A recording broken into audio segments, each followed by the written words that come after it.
کله چې تاسو سملی دا سورتونه ووایئ، قل هو الله احد ورسره ووایئ، او قل یا ایها الکافرون هم ووایه.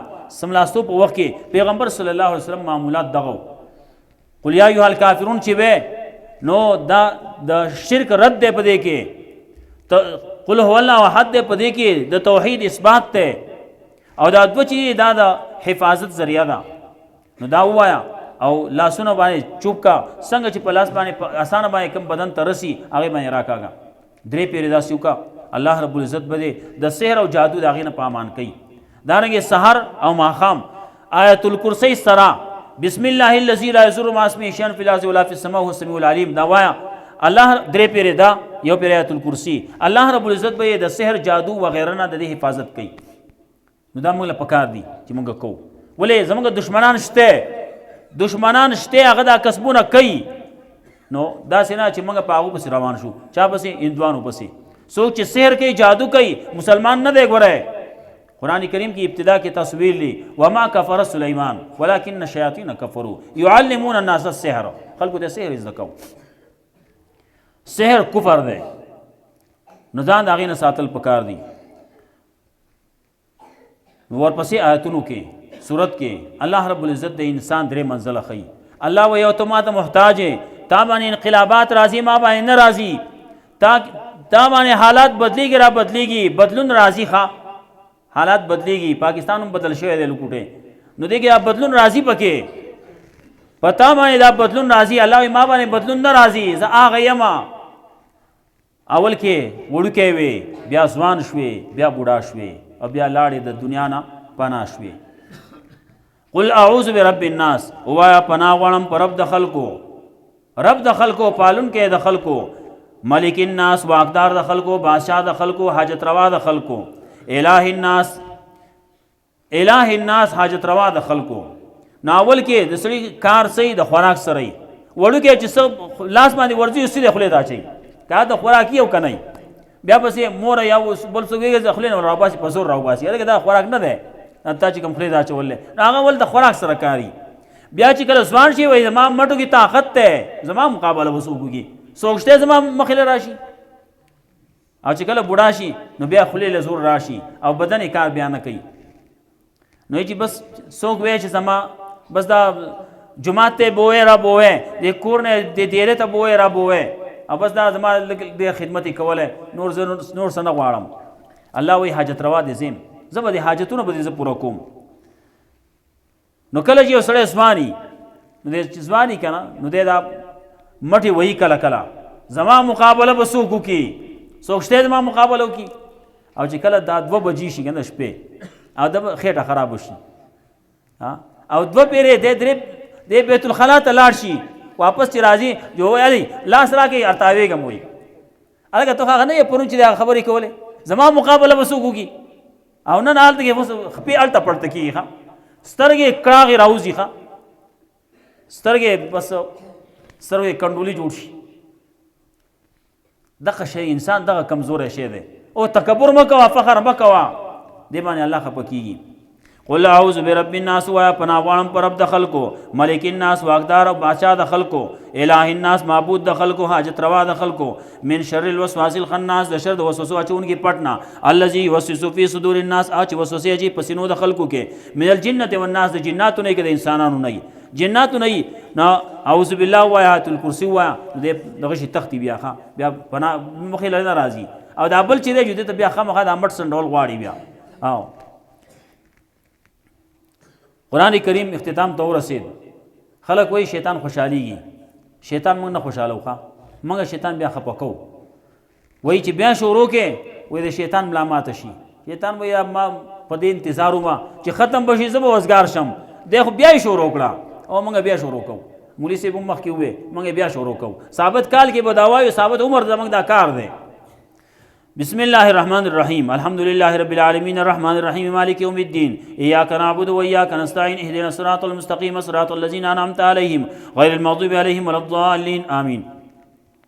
ټول صفتونه د اولوهیت خاص الله د پاره دي چې رب دې د ټول عالم، عام مهرباني والا دی او خاص مهرباني والا دی، مالک دی، واقدار دی د ورځې د جزا، اختیارمند دی د ورځې د جزا، ایاک نعبد و ایاک نستعین. یا الله خاص تعالی عبادت کو، خاص تعالی امداد غواړو. یا الله موږ چې تعالی کوم عبادتونه کړلي په دې روزه کې کړلي، مخکې کړلي کو وروسته کو، یا الله دغه عبادتونه زموږ قبول کړي. و ایاک نستعین او خاص تعالی امداد غواړو، مخکې چې څومره امدادونه غوښتلي وس کې مو دعاګانې کو، یا الله د خپل فضل و کرم سره قبول کړي، زموږ امداد وکړي. امداد څه دی؟ غټ امداد دا دی اهدنا الصراط المستقیم. یا الله موږ له په دې کتاب باندې، په دې حق باندې، په قرآن او سنت باندې استقامت راته نصیب کې، په دې باندې موږ کلک کې. اهدنا الصراط المستقیم. یا الله موږ ته نیغه لار وښیه. صراط الذین انعمت علیهم، لار د هغه کسانو چې تا پې انعام کړلی، غیر المغضوب علیهم نه دی غضب کړی شی په هغې باندې، ولا الضالین او نه هغه ګمراه دي. هغه نیکان خلق چې هغه څوک دي؟ انبیا علیهم السلام دي، هغه صدیقین دي، هغه شهدا دي، صالحین دي. د دغه خلکو ملګرتیا زموږ نصیب کې. په دنیا کې خو نیکان خلق شته، نو یا الله د هغې نیکانو خلکو ملګرتیا نصیب کې. په آخرت کې د هغې سره زموږ حشر وکړي چې څوک دي؟ انبیا علیهم السلام دي. اولئک علیهم انعم الله علیهم من النبیین والصدیقین والشهداء والصالحین وحسن اولئک رفیقا. دا ډېر ښه په ملګرتیا کې ډېر ښه دي.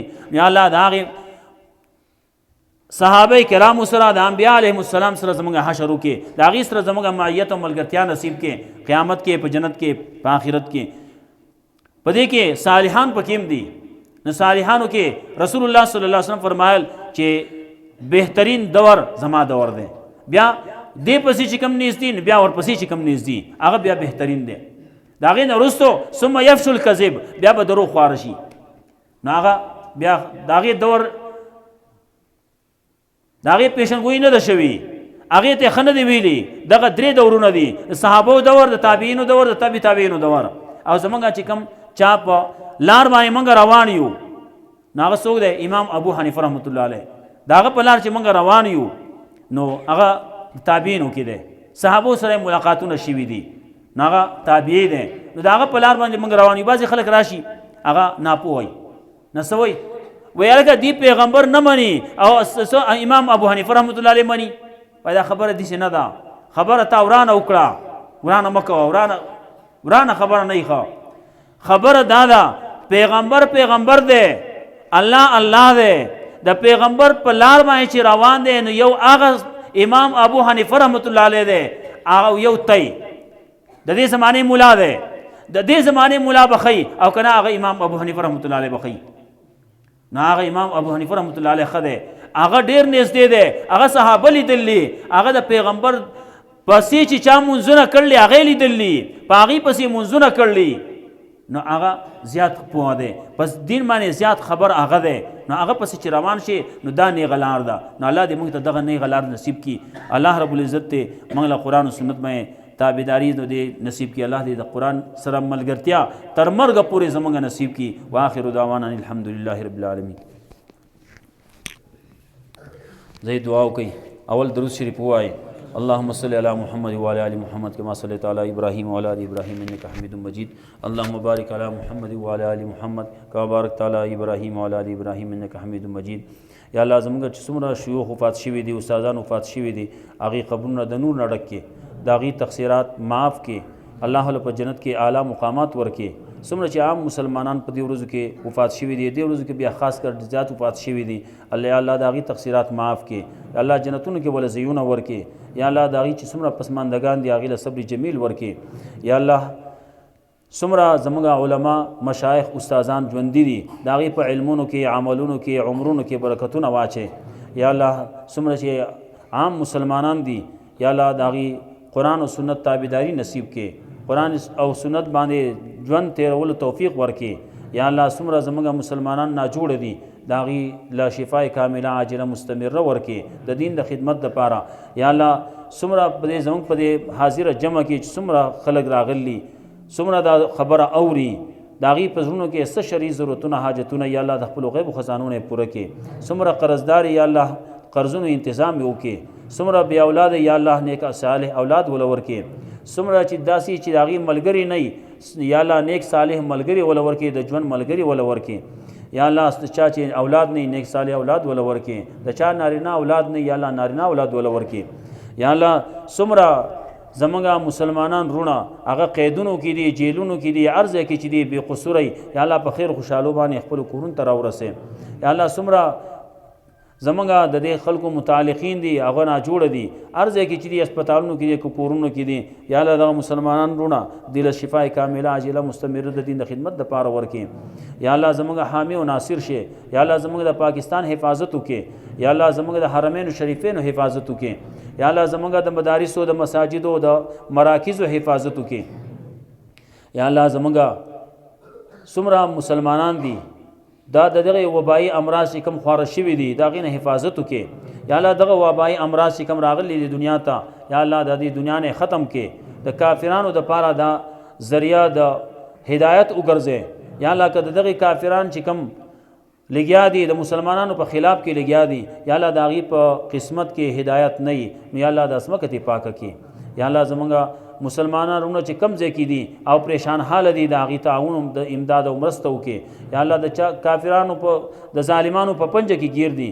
یا الله د هغې د دغه ظالمانو د پنجې نه خلاص کړي یا الله د هغې امداد وکړي څومره چې زموږ مسلمانان وروڼه علما دي نور مسلمانان وروڼه دي د دین خدمت کوي په هر جامه کې چې کوي په هر ځای کې چې کوي کم ځای کې روان دي یا الله د هغې قدم قدم باندې نصرت وکړي یا الله د هغې معاونت وکړي یا الله د هغې دغه کوششونه کاوشونه قبول کړي یا الله زموږ دا دعا په خپل فضل و کرم سره قبوله کړي یا الله دلته کې چې چا دا خدمت کړلی څوک ورته ناست دي یا الله د هغې عمرونه یا الله هغې د خپل نعمتونو نه مالامال کړي یا الله خپل رحم و کرم پې وکړي یا الله د دې دا کوششونه قبول کړي یا الله د قیامت د مرګ پورې یا الله زمونږ د دین خدمت د قرآن کریم خدمت زمونږ نصیب کړي وصلی الله تعالی علی خیر خلقه محمد و آله و اصحابه اجمعین برحمتک یا ارحم الراحمین.